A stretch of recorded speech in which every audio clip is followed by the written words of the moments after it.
네, 2월 28일 김은지의 뉴스인 두 번째 코너는 당선 레이더입니다. 4월 총선 앞두고 반드시 알아야 될 인물과 이슈에 대해서 깊이 알아보는 시간인데요. 이분 빼놓을 수 없습니다. 가장 뜨거우신 분인데요. 더불어민주당의 정성호 의원님, 안녕하세요. 안녕하세요. 네, 네. 반갑습니다. 네. 네, 의원님, 저희 시사인 유튜브 구독자와는 처음 인사하시는 건데 다시 한번 지역도 이야기하시면서 어필을 해 주시죠. 네, 저는 뭐 시사인의 오랜 구독자입니다. 훌륭하십니다. 네, 오랜 구독자인데 유튜브는 이게 뭐 이게 다 처음 나오고 제가 유튜브를 잘 보지는 않습니다. 보지 않는데 어쨌든 반갑습니다. 대한민국의 주간지 중에서는 제가 가장 신뢰하고 또 가장 믿을만하고 또 국민들에게 유익한 정보를 제공해 준 시사인 그 유튜브 라이브에 나오게 돼서 너무 반갑습니다. 네. 또 이렇게 격찬을 해주시니까 네. 오늘 센 질문을 못하게 일부러 이렇게 하시는 거 아닙니까? 아니, 이제 가장 핫한 인물이라고 했는데요. 지금 민주당 공천 상황이 정신없이 돌아가고 네, 있다 네, 보니까 또 여쭤볼 것도 많고 섭외를 3주 전에 했던 것 같긴 한데 타이밍이 딱 요때 뵙게 되긴 합니다. 제가 이 시기를 잘못 잡은 것 같습니다. 그래서 뭐 제가 엄청나게 지금 욕을 먹고 있는 때인데. 네, 그래도 또 솔직하게 또 어떤 현안을 어떻게 읽고 계신지를 말씀해 주시면 많은 분들이 이야기에 귀를 기울이지 않을까 싶긴 한데요. 또 지금 경기도 양주에서 4선이신데 네. 지금 아직 공천 상황이 발표가 네, 저는 아직 뭐 사실이 아닌데 자꾸 이재명 대표의 측근이라고 해서 공천 아니신가요? 발표를 네, 사실 아닙니다. 그래서 뭐 공천 발표를 미루고 있는 건 아니고요. 제 지역구가 경기 조정이 구역 조정이 되게 돼 있어갖고 선관위 동두천 연천이 인구 하합 미달이 돼갖고 양주와 통합해갖고 지역구를 나누는 그런 선거 관련의 안이 나와 있기 때문에 그게 확정된 다음에 공천 발표를 할 것으로 예상되고 있고요. 예. 제 지역구는 뭐 저 말고는 공천 신청자가 없습니다.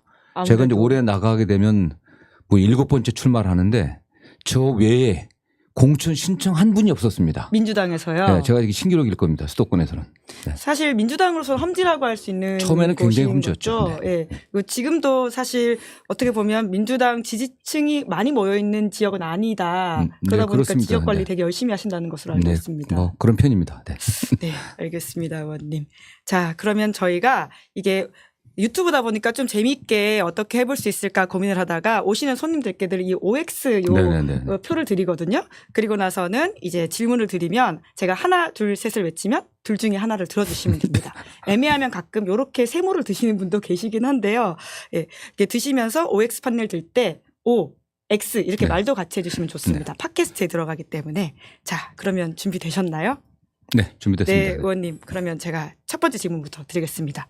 나는 찐명이다. 하나, 둘, 셋. X. 그러신가요? 네네. 네, 알겠습니다. 자, 그러면 현재 휴대전화 보안 필름을 사용한다. 하나, 둘, 셋. O. 사용하시는군요. 네. 네. 그리고 이재명 대표와 오늘 연락했다. 하나, 둘, 셋. X. 네. 자, 그러면 민주당 상황으로 넘어가 볼게요. 민주당은 명문 정당이다. 하나, 둘, 셋. 맞습니다. 네, O라고 하셨고요.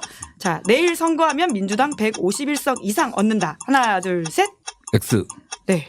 자, 이재명 대표 8월 전당대회 재출마해야 된다. 하나, 둘, 셋.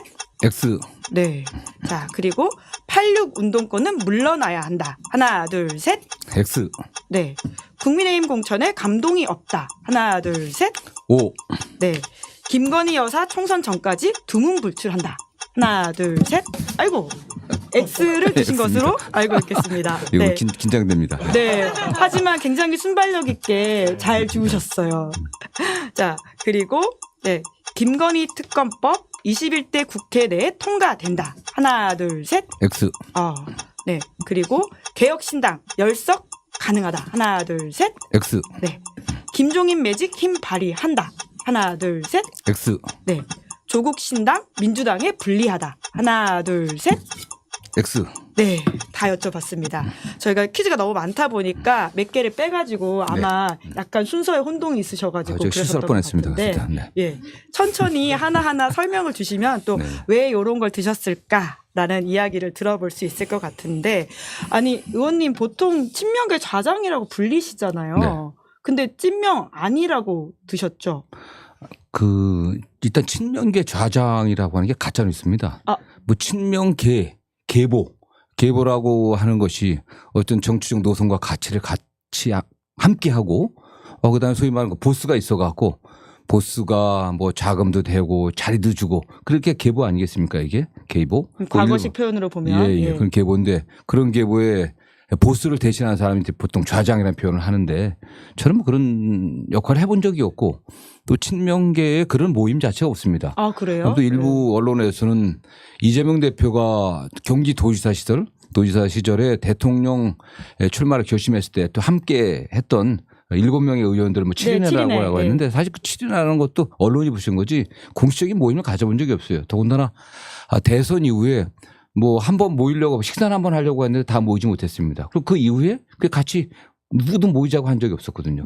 그렇기 때문에 뭐 친명계 좌장이라는 말도 맞질 않고 찐명이다고 도대체 찐명이 뭔지는 모르겠는데 어쨌든 이재명 당대표를 맹목적으로 지지하고 하는 뭐 그런 분이 있다 하면 찐명이라고 하겠죠. 저는 뭐 그렇지 않습니다.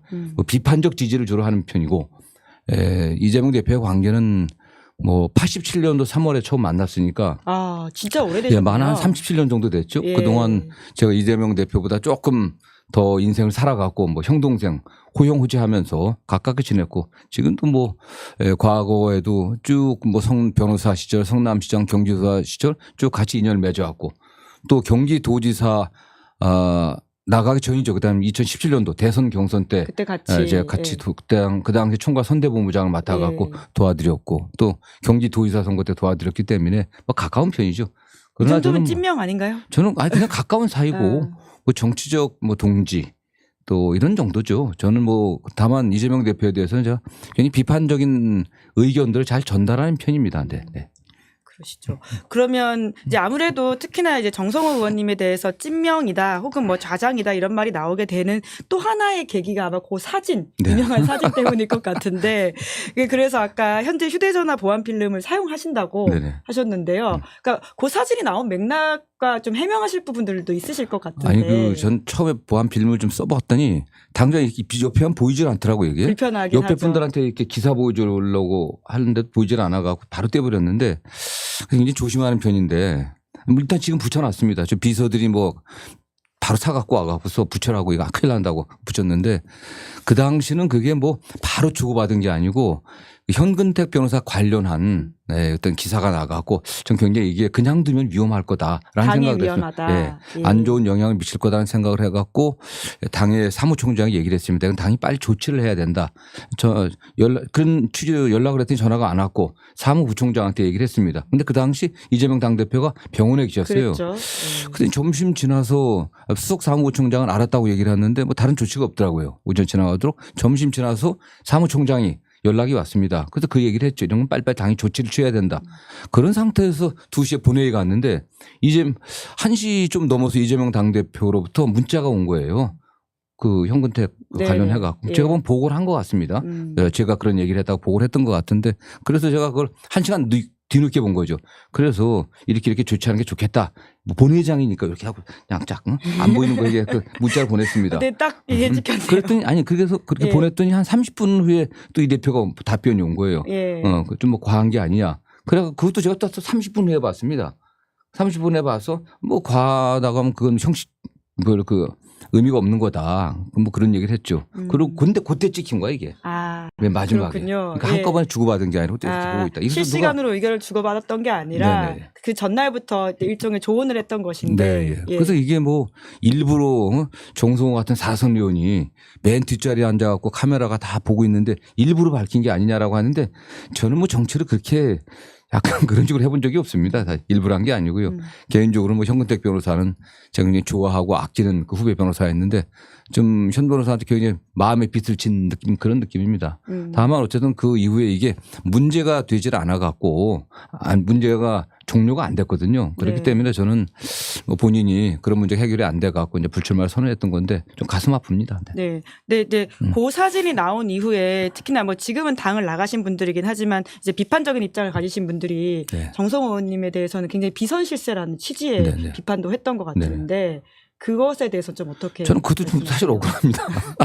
비선 실세가 아니라 당의 사선 의원이죠. 뭐 어떤 분이 당에 나간 분이 제가 비선 실세고 뭐 이재명 대표가 무슨 정성호 아바타냐 뭐 저는 굉장히 비판을 했는데 당의 중진 의원이고 그다음에 이재명 대표와 또 개인적인 친분이 있으니까 현안에 대해서는 뭐 물어볼 수 있는 거 아니겠습니까?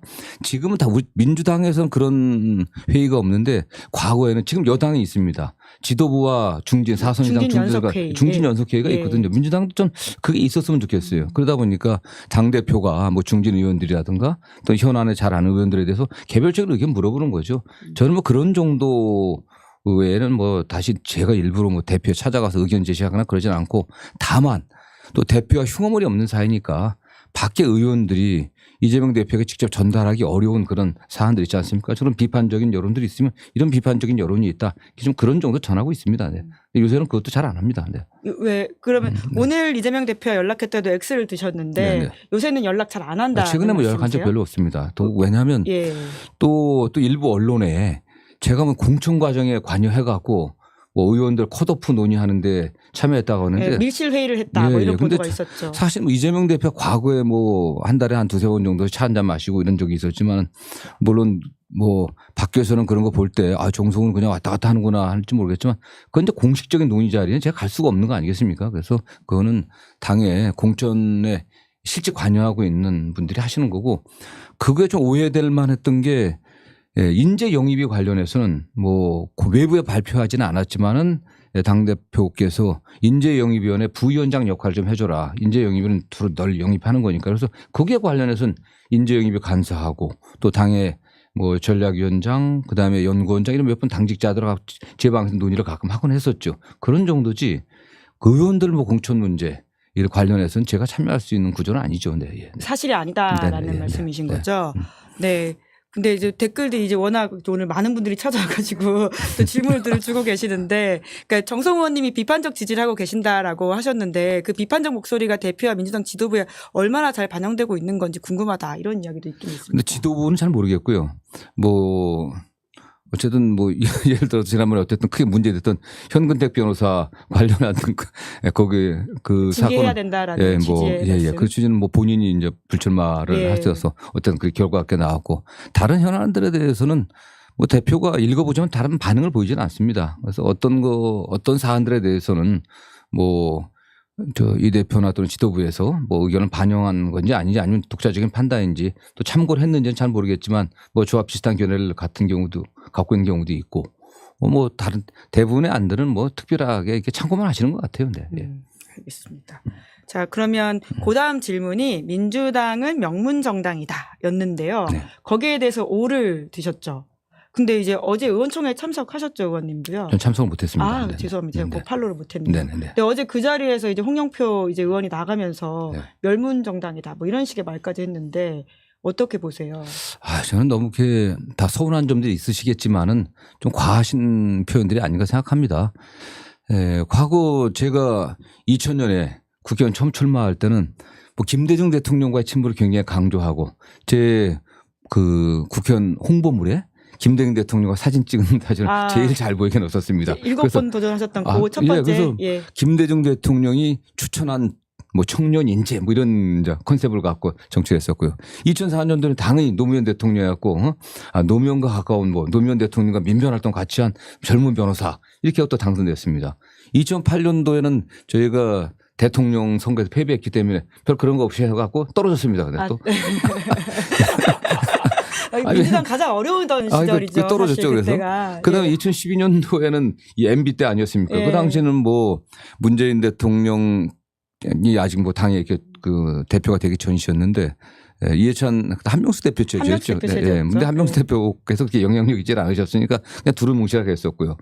2016년도에는 어쨌든 또 문재인 대통령이 뭐 김종인 비대위원장에 다 정권을 넘겼지만 당에 또 줄이 아니셨습니까? 그래서 또 뭐 문재인 당대표 밑에서 당직을 맡고 있었다 또 이렇게 또 해갖고 공범을 내시고 당선되시고. 2020년도에도 당연히 당에 다 친문표, 2020년도 국회의원 나온 사람들 친문을 표방하지 않은 사람이 어떻겠습니까? 그때 문재인 정부가 코로나 대응 잘했다 이런 것으로 다 친문을 표방해서 단 한 명도 예외가 없을 겁니다. 어떤 형태든지 대통령과 인연 강조된 거고, 지방선거도 마찬가지예요. 그때 따라서 후보들이 하는 건데, 지금 이재명 대표가 인기가 요새는 조금 떨어졌다고 하는데 다시 인기가 높아지면 다 또 친명하는 거고, 지금 민주당의 지도부에 있는 분들이나 지난해 지방선거 때나 친명을 표방하지 않은 분들이 없었습니다. 사실요.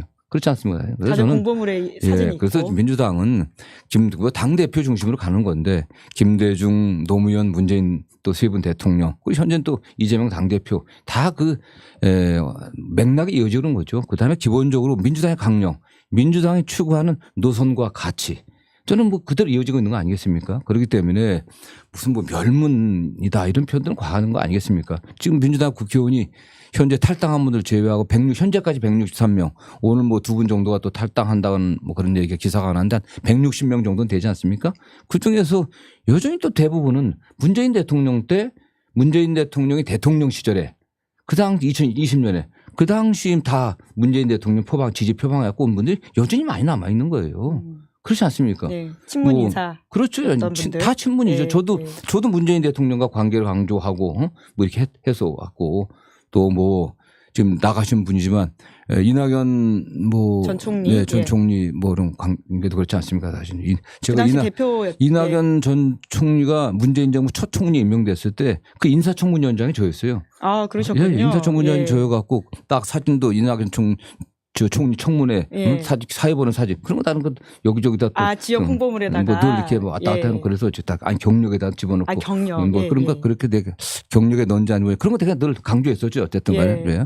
그래서 저는 뭐 지금 공천 과정에서 개인적으로 좀 약간 서운하신 분들 계시지만은 당을 그래도 민주당에서 성장했던 분들 아니겠습니까? 민주당에서 정치 시작했고 여기까지 온 분들이기 때문에 좀 통 크게 좀 받아들이는 게 좋은 태도가 아닌가 생각합니다. 지금 가장 중요한 거는 지금 윤석열 정권의 그 무능과 무책임 이 폭주를 갖다가 중단시키는 거 아니겠습니까? 저는 윤석열 정권 심판이 가장 중요한 거기 때문에 저는 그 대의에 같이 했으면 좋겠다라는 생각입니다. 네.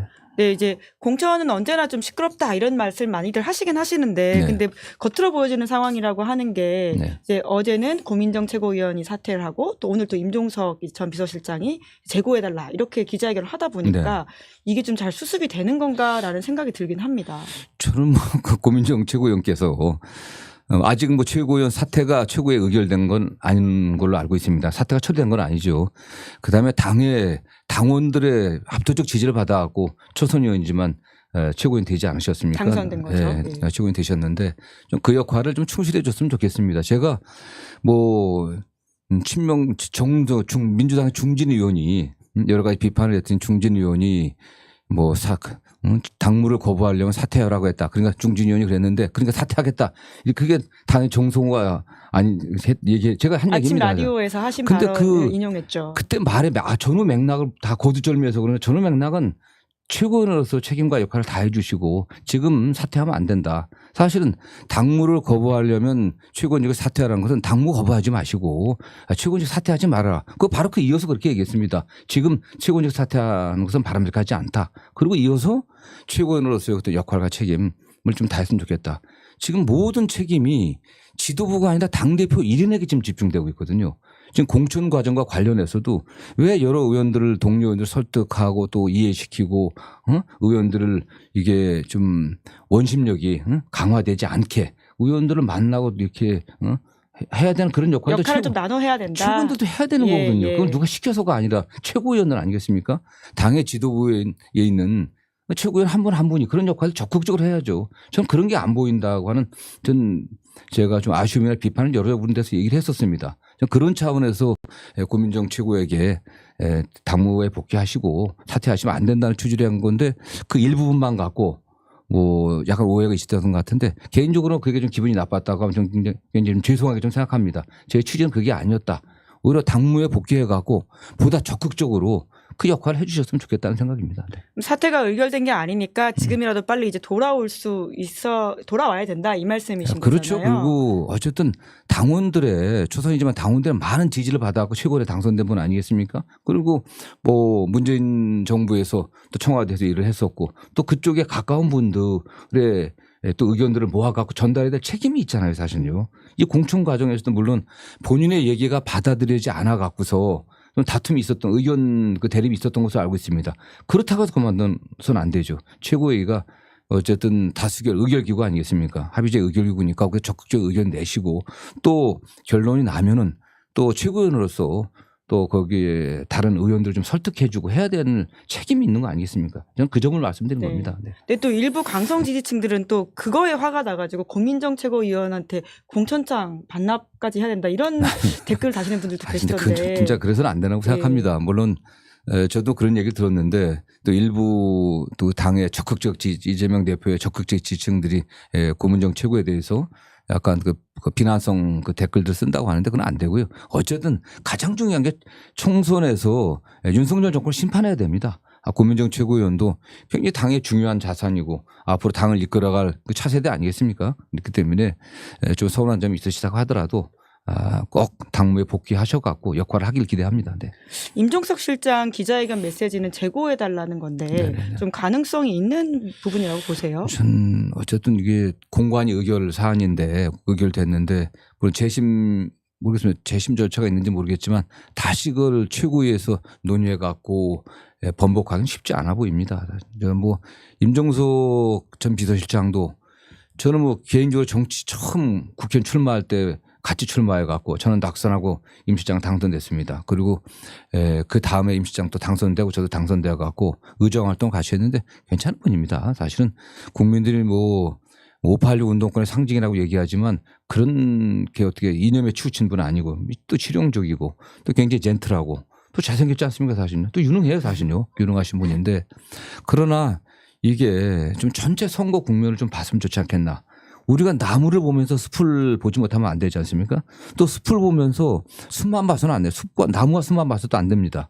전체 산의 모양을 봐야겠죠. 더군다나 총선이라고 하는 이런 중차대한 선거는 산이 처해 있는 그 위치들, 산맥의 흐름들 이것까지 봐야 됩니다. 그래서 임종석 실장 개인에 관련해서는 굉장히 서운하시겠죠. 아직은 뭐 나이도 있으시고 한창 또 경험도 있기 때문에 또 실력을 발휘했으면 해야 될 그런 나이지만은 전체 선거 구도 그런 측면에서 공관위가 결정한 게 아닌가라는 좀 생각을 하고요. 좀 어쨌든 총선에서의 어떤 승리를 통해 갖고 윤석열 정권을 심판해야 된다고는 그 대의를 좀 생각하면서 좀 더 고민해 주시길 좀 부탁드리고 싶습니다. 네. 그럼 이 이슈는 어떻게 좀 마무리가 돼야 된다 보세요? 임종석 실장이 다른 지역에 출마하는 것으로 아니면 불출마를 선언하는 것으로? 뭐 그건 지금 뭐 본인의 결단 아니겠습니까? 지금 제가 다른 개인적 의견을 내는 건 적절치 않고 뭐 그런 점에 관련해서도 전 당대표가 어떤 나서면은 또 그게 또 문제가 돼요. 사실은 제가 오래전부터 당대표에게 좀 적극적으로 의원들과 소통하라고 하고 최근에는 뭐 대표한테 직접 말씀드리기 뭐 하니까 주변 분들에게 대표가 직접 나서는 게 어떻겠냐라는 말씀을 좀 전달해 달라고 했는데 최근에 당대표가 그 문학진 전 의원 관련해 갖고 사실 전화했지 않습니까? 그게 다 공개됐어요. 그렇게 공개되니까 이거 당대표가 왜 공천에 관여하냐. 그렇게 난리가 난 거 아니겠습니까? 그렇게 일부 많은 언론에서도 당대표가 직접 공천에 관여해갖고 왜 공관위가 있고 시스템이 있는데 시스템 공천이라고 하면서 당대표가 당신 점수가 나쁘니까 나가지 말라 이런 얘기를 왜 하느냐 이런 비판을 굉장히 받았습니다. 저는 그렇기 때문에 당대표보다도 그 주변에 측근들이나 또는 실무 책임자들이 좀 적극적으로 역할을 하셔갖고 소통을 좀 했으면 좋겠어요.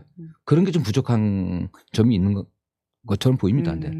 이제 그러다 보니까 내일 선거하면 민주당이 151석 이상을 얻는다라고 하는 부분에 있어서는 좀 경고 사이렌을 울려주신 것 같은데 X 드셨죠, 의원님. 네. 그러니까 근데 지금 민주당이 이제 이재명 대표가 직접 밝힌 목표석이잖아요. 151석. 내일 선거하면 어렵나요? 저는 쉽지 않아 보입니다. 그리고 151석을 일단 비례대표가 지금 뭐 비례연합정당이 돼갖고 민주당 몫이 뭐 절반 정도입니다. 그러니까 어느 정도 될지 모르겠지만 그런 면에서 여당은 뭐 완전한 국민의힘 주도의 완전한 위성정당을 만들었지 않습니까? 그렇기 때문에 거기서 저희가 좀 더 상당한 불이익이 있겠죠. 그런 측면도 있고 수도권에 특히 뭐 수도권 또는 중도 그다음에 2030 세대 이분들에서 최근에 민주당에 대한 지지율이 좀 떨어지고 있다는 여러 여론조사 결과들이 나오고 있습니다. 그래서 저희가 정말 긴장하지 않으면은 쉽지 않지 않겠나는 생각을 갖고 있고요. 특히 여당 같은 경우에도 지금 민주당이 확보하고 있던 낙동강 벨트 여기를 수복하겠다고 해서 중진들을 갖다 이동 배치하고 있지 않습니까? 좀 그런 측면에서 정말 긴장하고 저희가 운동화끈 단단히 조여매고 또 허리띠 졸라매고 다시 뭉쳐야 될 것 같습니다. 지금 우리 지지자들이나 또 윤석열 정권을 심판해야 된다고 믿는 그런 국민들이 걱정하는 건 민주당이 지금 분열되는 그런 모습이거든요. 그렇기 때문에 의원들이 좀 개인적인 선호함들이 있다고 하더라도 서로 조금씩 자제하고 참으면서 윤석열 정권 심판이 정말 민주당의 시대적 과제다라는 그런 생각에서 함께 해 주시길 좀 부탁드립니다. 네. 그런 의미에서 이제 이재명 대표가 또 지금의 공천이 다음 당권을 염두에 둔 거 아니냐 뭐 이런 취지의 이제 기사들도 나오고 있더라고요. 네. 아까 들어주신 거에서는 이제 8월 전당대회에 재출마해야 된다라는 거는 X를 하셨죠. 아니 이번 총선에서 만약 민주당 실패한다고 하면은 그 실패 기준이 뭔가요? 아니 뭐 저희가 보면은 일당이 안 되는 건 실패라고 하면 일당 과반보다도 일당이 안 된다고 하면 국민의힘보다 한 석이라도 더 얻어야 된다. 네, 그렇죠. 예. 네, 국민의힘보다 저희가 의석수가 모자란다고 하면 뭐 이재명 대표가 정치적으로 제기하기는 상당히 어려운 상황 아니겠습니까? 그래서 일당이 돼야 됩니다. 그런데 그런 상황에서 이재명 대표가 무슨 가장 절실한 마음을 갖고 저는 공천에 임하고 있다고 보고 있습니다. 그런 이 대표가 차기 당권 생각해갖고 지금 그 자의적인 자기 뭐 친명 중심의 당을 만들기 위해서 지금 공천을 한다? 저는 그건 있을 수가 없다고 생각합니다. 그렇게 평가받는다고 하면 그건 자멸의 길이죠. 밖에서 자꾸 그런 프레임을 만들어내고 있는 거죠. 지금 민주당의 공천이 이재명의 사당화를 목표로 하고 있다. 아니 총선에서 지면은 끝인데 무슨 의미가 있겠습니까? 그 국회의원들도요. 총선에서 대표가 지면은 총선에 민주당이 졌다 하면 대표하고 다 등 돌립니다. 사실은요. 그게 정치 현실이 그렇습니다. 남아있는 사람 별로 많지는 않을 거예요. 사실요. 다 바꿔야 된다 이렇게 나오죠. 그런데 어떻게 8월 전당대회에 다시 나간다고 얘기하겠습니까? 그건 전혀 말도 안 되는 상상이고 또 과거에 민주당에서 당대표를 연속으로 한 경우가 없었습니다. 제가 기억에는 당대표를 연속한 적이 없었기 때문에 물론 건너뛰어서 두 번 한 분들은 계셔요. 아, 네. 이해찬 대표? 이해찬 대표가 두 번 하셨죠. 그랬네요. 네, 그렇게 두 번 하셨는데 연속으로 당대표를 한다고 하는 것은 민주당의 과거 전통에도 맞지 않고 현실적으로 어렵다라는 말씀 드리겠습니다. 그리고 이재명 대표는 당대표가 정치적 목표가 아니지 않겠습니까? 어쨌든 현재까지 가장 유력한 민주당의 차기 대선 주자이거든요. 그러려고 하면은 좀 더 총선 이후에 총선에 승리하고 폭넓게 당 안팎의 세력들을 규합하려고 해야 되겠죠. 그러려고 하는데 본인이 또 대표 나간다. 선거에 나가면 또 적들을 만들어내는 거거든요. 그렇지 않겠습니까? 이게? 아무래도 또 다른 경쟁자가 있으니까. 그렇습니다. 그래서 그건 좀 바람직하지 않다고 보고 있습니다. 또 그럴 계획이 전혀 없는 것으로 알고 있습니다. 네. 전혀 없는 것으로 알고 있다. 네네. 네, 알겠습니다. 네, 아무래도 사실 이게 뭐 언론의 프레임화도 분명히 있겠지만 당내에서도 이런 말씀하시는 물론 뭐 비명계라고 하시는 분들이지만 그런 말씀하시는 분들이 저도 종종 만나 뵙거든요. 예. 그런 말씀 왜 하신다고 보세요?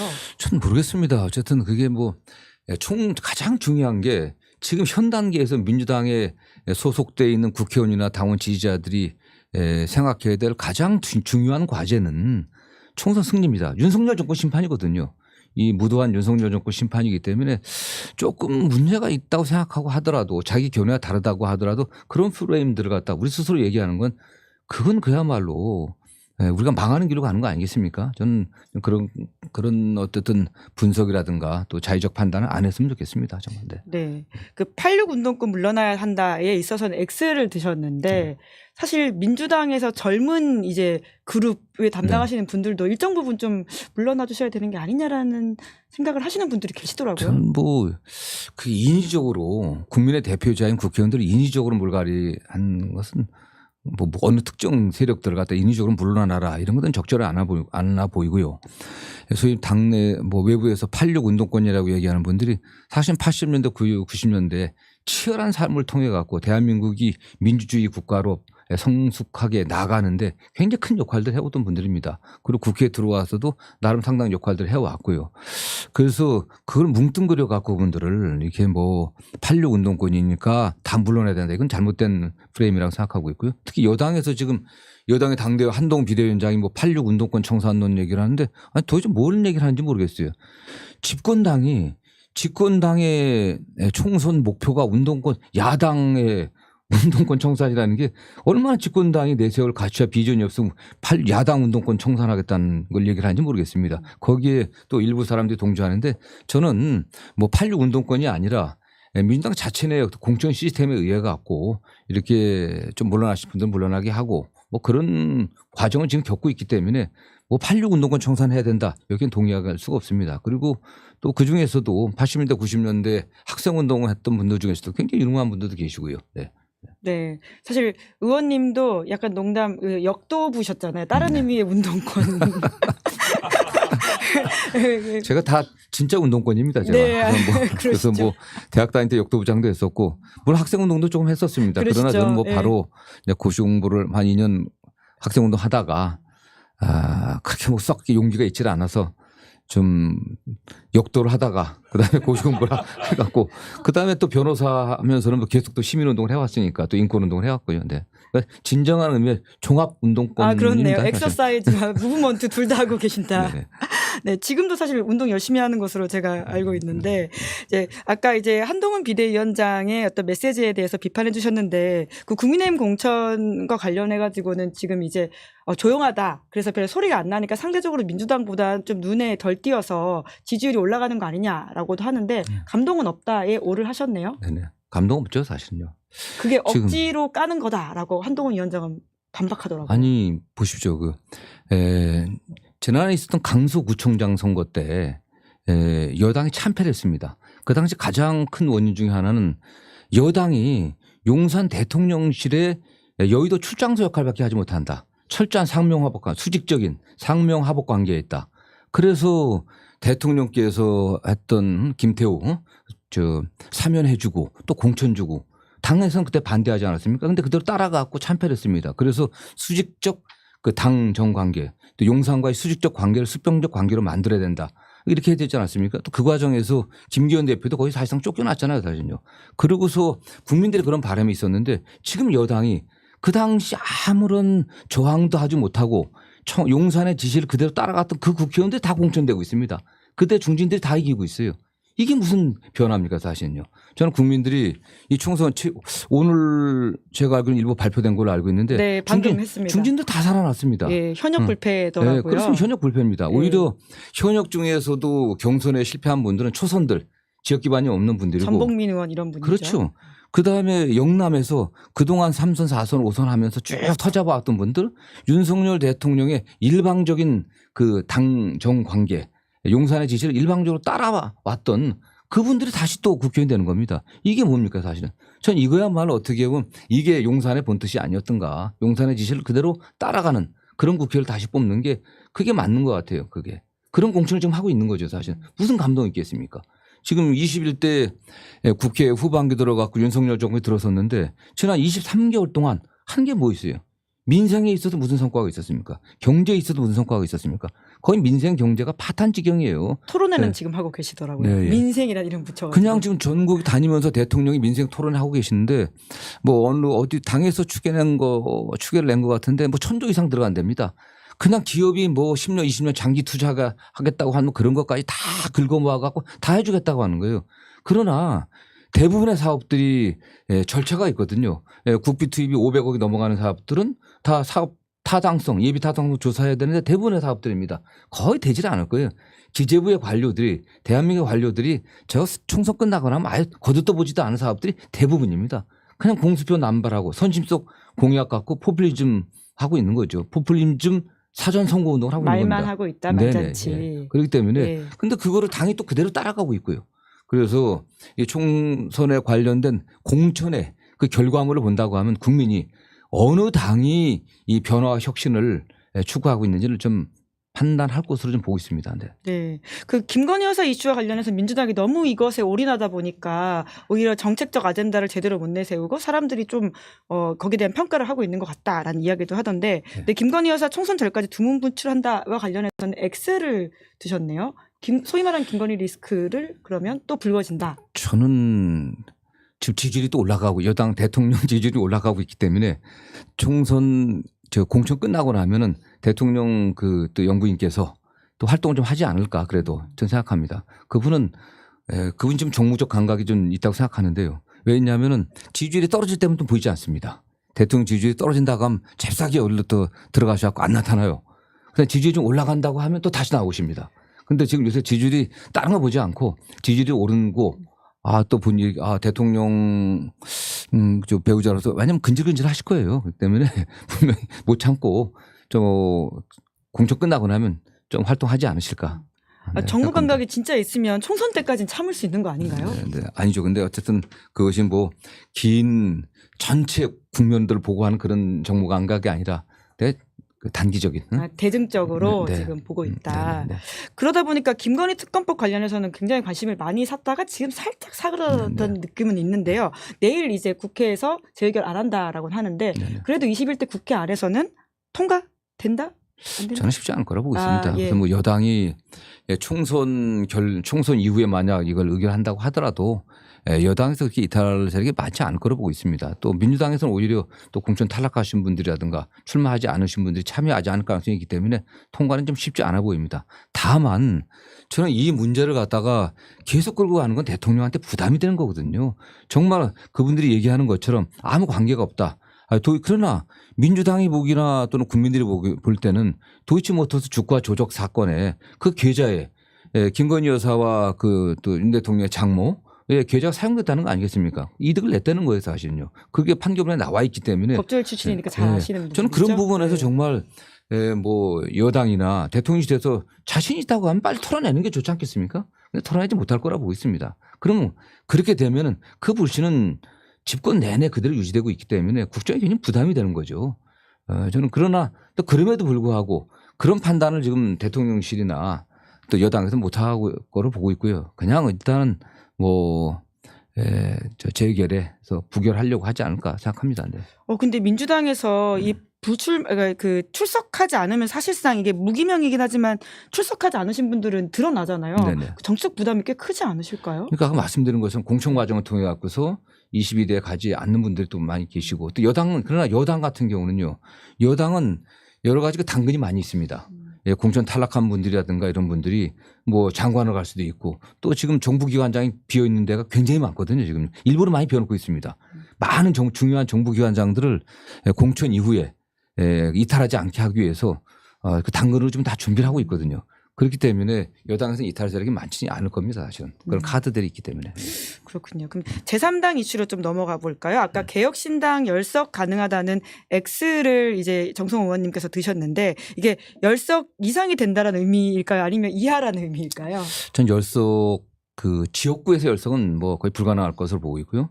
지역구하고 이제 비례 합쳐서 봤을 때 결국 그 이준석 전 대표가 추진하는 지금 대표이세요. 개혁신당. 개혁신당 대표죠. 그러니까 이준석 대표의 개혁신당 또 이낙연 대표가 또 주도하는 뭐 미래연합 새로운 미래 그렇죠. 너무 왔다 갔다 하셔가지고 헷갈리실 수 있을 텐데. 별 관심이 없습니다. 그런데 그런데 뭐 두 분이 합쳤다가 그냥 흩어지지 않았습니까? 사실 오늘 서른 의원도 이름 헷갈리시긴 하시더라고요. 저는 처음에 두 분이 합쳤을 때 지금 물과 기름인데 어떻게 합치겠냐. 물과 불과 사이고 물과 기름과 같은데 살아온 과정이라든가 정치 역정이 완전히 다르지 않습니까? 근데 합쳤다가 단지 뭐 표 좀 더 얻기 위해서 국회의원 수 더 확보하기 위해서 합쳤다가 헤어졌잖아요. 사실 국민들이 다 지켜보고 있습니다. 특히 이준석 대표 같은 경우는 윤석열 정권으로부터 탄압을 받아갖고 어떻게 보면 쫓겨난 거 아니겠습니까? 나름 명분이 좀 있죠. 그다음에 2030 세대 호소되는 바가 좀 있는데 이낙연 대표의 지금 새로운 미래 같은 경우는 뭐 어떤 가치를 추구하겠다는 건지 저는 알 수가 없습니다. 사실은요. 다시 뭐 본인들이 민주당의 본류라고 얘기하고 적통이라고 얘기하지만 어떤 국민도 그렇게 생각하고 있지는 않습니다. 제가 누차 지금 말씀드리는 대로 지금 가장 중요한 건 민생과 경제를 나라를 도탄에 빠뜨리고 있는 윤석열 정권을 심판하는 게 지금 야당의 최우선 과제거든요. 그렇기 때문에 국민들이 지금 민주당의 공천 과정에서 불협화음 때문에 조금 실망하고 있지만 결국에는 민주당을 통해서만이 윤석열 정권을 심판할 수 있겠구나. 저는 이렇게 생각할 거로 보고 있습니다. 그리고 공천이 끝난 이후에 한 달 정도 시간이 남습니다. 그 기간 동안 민생과 경제 또 외교 안보에 관련된 적극적 정책들을 내놓고 여당과 비교해 볼 수 있게 한다고 하면은 결국 야당 심판론으로 뜻을 모아줄 것으로 보고 있고요. 또 결국 여당 이준석 신당 같은 경우도 또 여당 지지자들이 또 민주당에 실망한 분들이 물론 가겠지만 또 2030 세대 또 일부 갈 수도 있겠죠. 그러나 결국 여당도 또 정권 안정론으로 또 야당 심판론 반대가 또 정권 안정론 아니겠습니까? 그 정권 안정론으로 지지 세력들을 규합할 거기 때문에 제3지대 정당들이 성공하기 쉽지 않을 거다. 저는 이렇게 보고 있습니다. 네. 공천이 끝나면 좀 이 파열음이 잦아들 거다라는 말씀을 주셨는데 사실 어제 저희 방송 나왔던 김준일 평론가는 네. 그러니까 임종석이 아니라 내관은 박용진일 거다라는 식의 네네네. 이야기를 하시던데 네. 게다가 주말 사이에는 홍영표 원내대표가 이제 지금 은평 이제 네. 강병원 의원과 김우영 전 구청장이 붙는 거기에 대한 문제 제기를 했다라고 네네. 나오잖아요. 네. 그 두 부분은 좀 어떻게 보세요?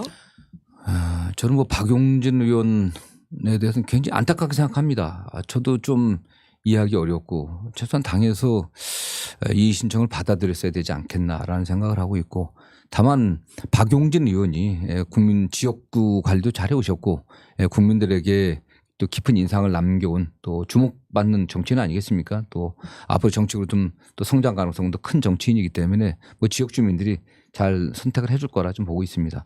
물론 또 이렇게 얘기하면 뭐 상대 경쟁하시는 분이 서운해 생각할지 모르지만은 좀 잘 이런 위기를 좀 극복해내기를 좀 기대하고요.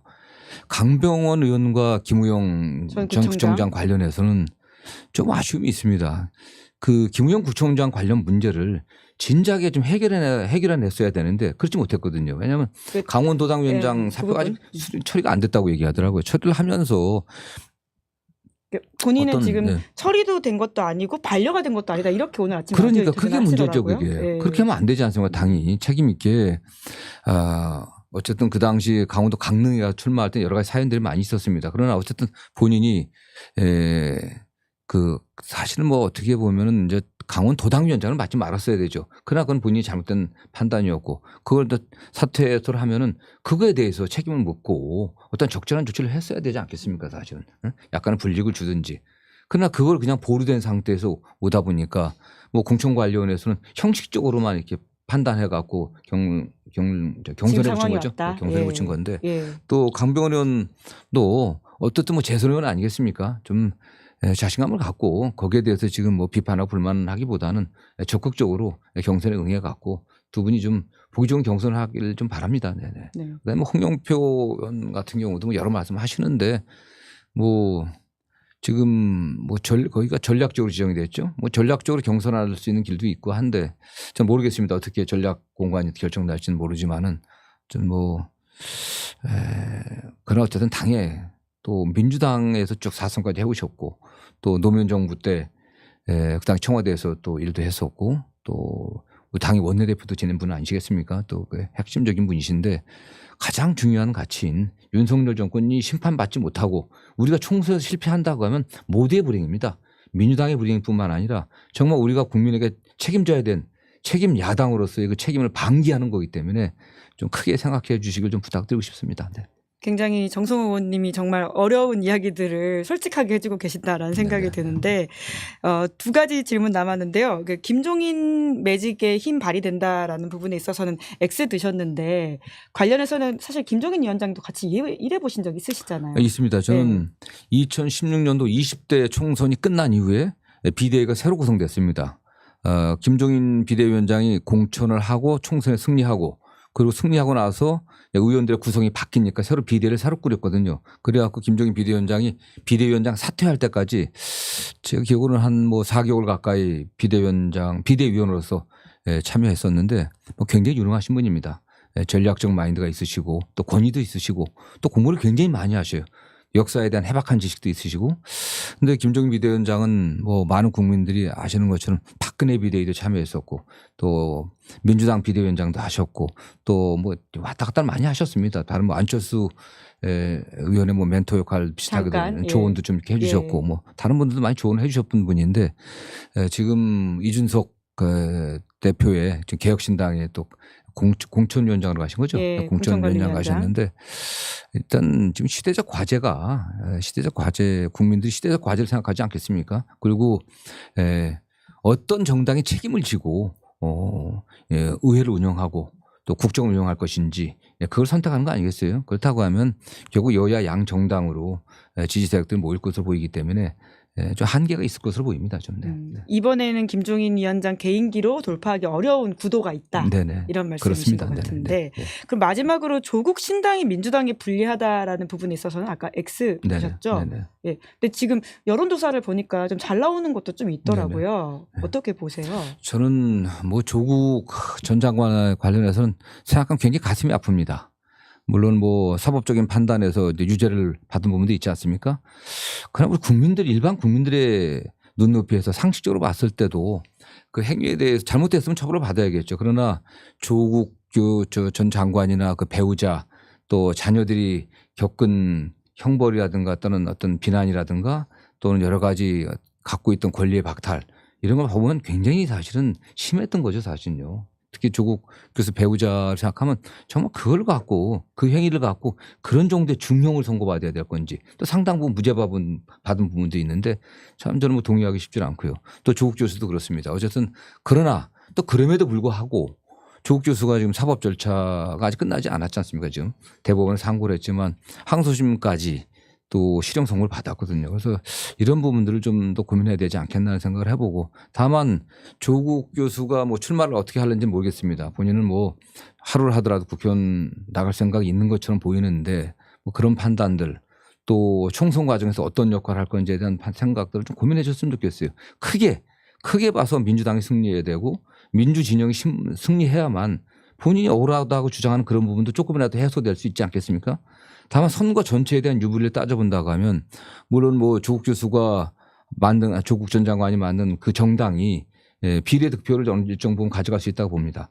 또 그 과정에서 강력한 어떤 검찰 개혁, 강력한 윤석열 정권을 심판할 수 있는 강한 그런 의원들 이런 걸 희망하는 좀 강경한 지지자들이 적극적으로 투표에 참여해 갖고 또 지역 선거에서는 민주당에도 일정 부분 도움이 될 수 있지 않겠나 그런 생각도 해봅니다. 네. 아 교차 투표를 할 수도 있기 때문에 그렇죠. 네. 오히려 그러니까 왜냐하면 조국 전 장관이 만든 그 정당이 전 지역에 다 뭐 후보를 내는 건 아니지 않겠습니까? 뭐 일부 지역에 낼 수도 있겠지만은 전 지역에 내지는 않기 때문에 그 비례대표 정당에서 조국 신당을 찍는 분들은 민주당을 찍을 가능성이 그래도 좀 높지 않겠습니까? 사실 그런 측면에서 과연 민주당의 개혁성을 조금 이렇게 좀 우려하는 분들도 좀 계시거든요. 적극적인 지지층 중에서 또 그런 분들이 또 그런 분들을 투표장으로 나오게 하는 그런 역할을 좀 기대해 봅니다. 네. 네, 의원님 저희가 준비한 질문은 여기까지인데 저 뜨겁다라는 말을 제가 아까 드렸는데 정말 댓글창에 많은 분들이 질문을 넣어주고 계십니다. 그래서 저희가 뭐 다 소화할 수는 없을 것 같고요. 두 개만 좀 여쭤보면 이제 임금님기의 캔디님이 공천 컷오프된 사람들에게 왜 컷오프됐는지 투명히 공개하면 안 되냐 이런 질문을 하셨는데 물론 뭐 지도부는 지금 아니시긴 한데 네네. 여기에 대한 좀 의견을 주실 수 있으세요? 그 컷오프된 사유를 그 개별적으로 설명한 건 없는 것 같아요. 특히 중요한 것 중에 하나가 우리 당에 구성되는 선출직 공직자 평가위원회가 있거든요. 그게 지난해 말에 다 평가가 완료됐거든요. 굉장히 항목이 세세합니다, 사실은. 그걸 다 공개가 할 수가 없고 공개한 적이 없었습니다. 되게 결과만 공개했기 때문에 사실상 좀 어렵습니다. 그 부분에 있어서는. 그다음에 어쨌든 그 컷오프라는 게 선출직 공직자 평가위원회 평가, 하위 평가 말하는 그렇죠. 거 아니겠습니까? 예. 그다음에 또 여론조사들 뭐 이런 것도 다 포함되어 있는데 그리고 여러 가지 정무적 판단들이 고려된 거기 때문에 그걸 구체적으로 설명하는 건 쉽지 않을 겁니다. 다만 당의 지도부 또 최고위원들이라든가 또 주요 당직자들이 좀 해당 의원들에게 좀 여러 가지 과정들 이런 것들을 좀 설명할 점에 있어서는 좀 부족하지 않았나 생각을 좀 해봅니다. 좀. 네네. 그러니까 지금 승복감의 이슈가 계속 돌아가다 보니까 그런 것 같은데 네네. 지금이라도 좀 설명하는 게 그럼 맞다고 보시는 편이세요? 근데 이게 뭐 결론이 난 상황에서는 쉽지 않아 보입니다. 되게 이렇게 나오기 전에 설명을 좀 해주고 또 본인의 어떤 결단이 있게 또 명예스럽게 이런 과정도 좀 있었으면 좀 낫지 않겠나라는 생각을 하는데 지금은 쉽지 않아 보이는데 또 그럼에도 불구하고 마지막까지 함께 갈 수 있게 노력해야 되는 게 그게 지도부의 책임 아니겠습니까? 네네. 네. 근데 김성환 의원 같은 분은 이제 아무래도 정성평가에는 작년에 이제 체포동의안 이슈가 좀 포함돼서 평가할 수밖에 없었다라는 취지의 말씀도 하시더라고요. 그게 저는 개인적으로 그 선출직 공직자 평가 그 문항이라든가 내용이 약간 문제가 있다. 전 동의하기 어려운 부분이 좀 있습니다. 제가 다른 분들에도 많이 얘기했었고 언론에 대고 얘기를 많이 했습니다. 이 선출직 공직자를 평가하는데 법안 발의 건수, 통과 건수에서는 절대 안 된다. 이건 빼야 된다. 그렇기 때문에 의원 입법이 남발되고 있고 지금 뭐 몇만 건의 법안들이 와갖고 채무 20%도 지금 처리가 안 되고 있습니다. 대부분의 법안들이 별도 의미 없는 법안이 많아요. 난리우로 만든다. 그럼요. 이런 그래서 거죠? 정말 단 한 건의 법안이라고 하더라도 국민들의 삶을 좀 낫게 만드는 또 우리 사회의 어떻든 전반적인 변화에 긍정적인 역할을 할 수 있는 그런 법안들을 만들어줘야지. 뭐 몇십 개 법안 냈다, 몇십 개 통과됐다. 그 통과율이 몇 프로다. 그게 무슨 의미가 있겠습니까, 사실은요. 대부분의 통과된 법안은요 아무 쟁점이 없습니다. 사실은 법안은 쟁점이 있는 법안들이어야 돼요. 그 쟁점이 있는 법안에 대해서 치열하게 토론을 해갖고 이해관계 있는 분들의 의견을 다 모아갖고 타협안을 만들어내고 통과시키는 거. 그게 중요한 거거든요. 단 하나라도 그런 게 그렇죠. 의미가 그렇게 있다. 해야 사회가 예. 진보하는 거 아니겠습니까? 또 그런 것들은 전 동의하기 쉽지 않고 제가 언론에다 대고 과거에 많이 얘기했습니다. 이건 진짜 안 된다. 언론에서 지적해줘라. 그래서 여러 언론에서 많이 다뤘어요. 그 법안 통과 발의 건수로 평가하는 문제. 또 하나 문제는 또 그 당시 어떤 그 상황들이 다면평가가 기업에서 한때 유행이었다가 이게 되게 없어졌어요. 이게 사실은 동료들 간에 불신을 조장하고 짬짬이를 만들게 되고 누구 하나 왕따 시키면 거기만 빵점 주면 그때 이상하게 되지 않습니까? 그렇기 때문에 이게 기업에서도 이런 형태의 다면평가는 되지 않거든요. 근데 의원들이 동료 의원 누구 제일 못하는 사람 잘하는 사람 평가했고 하면 그럴 수 있는 개연성이 충분히 있는 거죠. 그게 이제 그 당시 어떤 분위기들 이런 것 때문에 어떤 영향을 미칠 수 있지 않겠나 그런 말씀을 하신 것 같습니다. 그렇기 때문에 저는 다면 평가라든가는 뭐 법안 발의 평가들 이런 것들은 좀 바꿔야 되지 않겠나 생각을 하고 있고요. 그 다음에 뭐 여론조사 같은 경우도 좀 되는데 좀 공정하게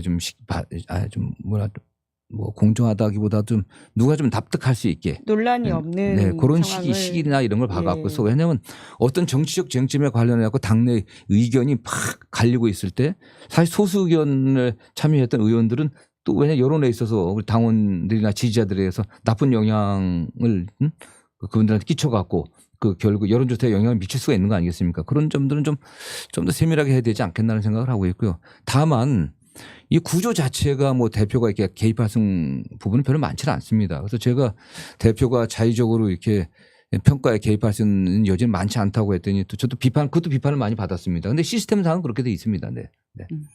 자, 정말 마지막입니다. 칸님이 이제 오로지 윤석열 심판론 하나만 가지고 가는 거에 한계가 있는 게 아니냐. 민주당에 지금은 거대 아젠다가 없는 것 같다라는 말씀을 주셨어요. 저희 사실은 그 총선 공약을 계속 발표를 하고 있는데 거의 전달이 안 되고 있어요. 전달이 안 되고 있고 그렇기 때문에 그 공천이 끝나고 되면은 전체적인 총선 공약들 거대 아젠다들을 좀 발표할 거라고 보고 있습니다. 사실 저는 저 개인적으로는 그 역시 민주당이 중산층과 서민의 정당 김대중 대통령이 표방했던 캐치프레이즈거든요. 중산층과 서민의 정당의 그 모습을 보여야 될 것 같습니다. 그래서 이번에 총선 과정을 통해서도 뭐 기득권들을 좀 많이 좀 덜어내고 또 새롭게 오신 분들이 중산층의 서민의 정당, 중산층과 서민의 삶을 어떻게 나아가게 할 수 있는지 민생 정책들, 경제 정책들, 그다음에 최악으로 치닫고 있는 남북 관계에 있어서 화해와 협력을 갖다 다시 만들어내고 평화를 정착시킬 수 있는 그런 정책들.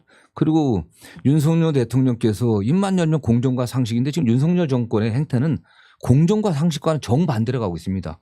우리 사회의 공정성과 상식을 회복할 수 있는 그런 정책들. 또 거기에 또 가장 큰 문제인 검찰개혁, 미완된 검찰개혁을 제대로 해낼 수 있는 그런 방안들을 제시해야 할 것으로 보고 있습니다. 네. 지금은 약간 부족하다는 걸 인정해 주신 것으로 이해하면 될까요? 그렇습니다. 네. 네, 알겠습니다. 오늘 이제 가장 뜨거운 정성호 의원님을 모시고 길게 말씀을 네네. 여쭤봤는데요. 정신없이 지나가다 보니까 이 이야기는 좀 내가 했었어야 되는데 놓친 게 있다라거나 이 이야기는 꼭 하고 가고 싶다라는 게 혹시 있으실까요?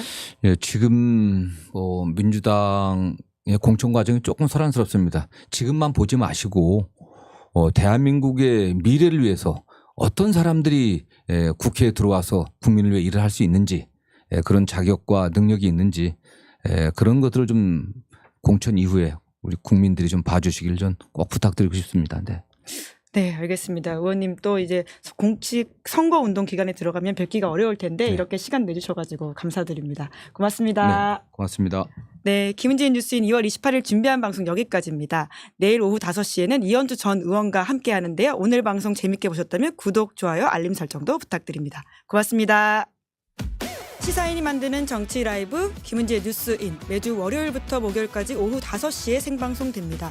구독, 좋아요, 알림 설정으로 함께 해주시면 큰 응원과 격려가 됩니다.